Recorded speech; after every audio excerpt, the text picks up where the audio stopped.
Daniel Kostick presents Premiership Elections in Albertan History.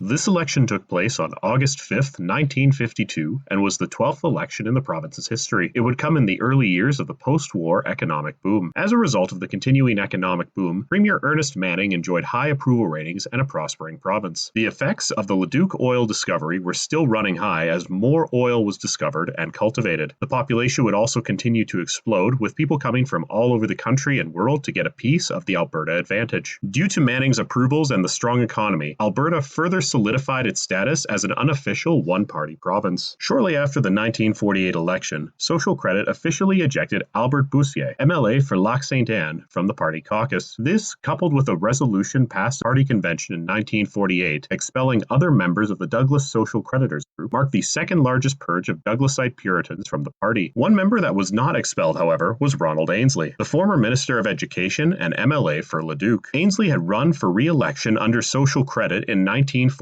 but was becoming increasingly unhappy with Manning's reforms. In 1951, Ainslie led a revolt that defeated the Mineral Taxation Act, a bill which would have reformed the way that the government handles seizing of mineral rights on land after mineral taxes had not been paid. This, coupled with Ainslie encouraging the disgraced Boursier to run against Social Credit in 1952, led to Manning expelling Ainslie from caucus and barring him from party. Ainslie's expulsion was the final purge of Douglasites from the party, with the remnants either committing to the Manning Social Credit Party or stepping away from politics altogether. Nothing much could be done for the hopes of the other parties with the popularity of Manning, and this was especially true for the Cooperative Commonwealth Federation. Elmer Roper, MLA for Edmonton, was still the party leader and had doubled down on his party's existing policies. With the ongoing Red Scare and prosperity of the private sector, the CCF continued to see its support decline. Its far-left ideals of nationalizing the oil industry and shrinking the private sector was highly unpopular with Albertans, many of whom had seen and remembered what happened with the Alberta wheat pool during the Great Depression. Unlike the CCF, the Liberals had seen modest increases in support. James Prose, MLA for Edmonton, was still leading the party and, like Manning, had a high personal approval rating. With the current method of voting in major cities, the Liberals were able to expand their support. After the official collapse of the independent movement, the Conservative Party re-emerged in 1950. The original party was joined by the new Progressive Conservative Party, a more liberal group similar to other PC iterations elsewhere in Canada, and ran as separate entities but not running candidates against each other. With the popularity of Social Credit, these groups were unable to build up support outside Calgary and Edmonton. This resulted in the Conservatives running in Calgary and the PCs running in Edmonton. On top of that, both parties selected John Page, former leader of the independent movement and MLA for Edmonton, to lead the parties into the election. And here are the results.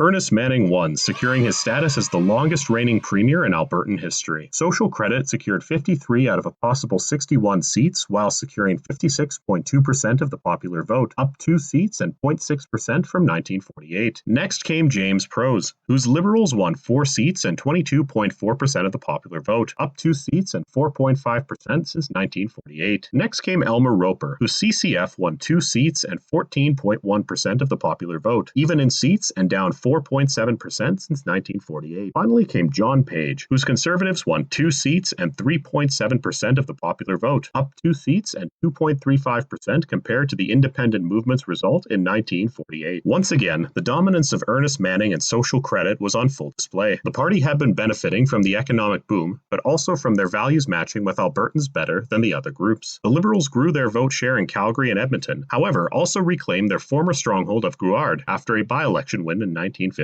This was the first time Grouard went to the Liberals since 1944. Despite maintaining their seat count, the CCF was hit by the loss of their Calgary seat and gaining a seat in Willingdon, along with the continual decline of their popular vote share. This was a good night for the PC Conservative Alliance, as for the first time since 1940, the Conservatives would sit in the legislature.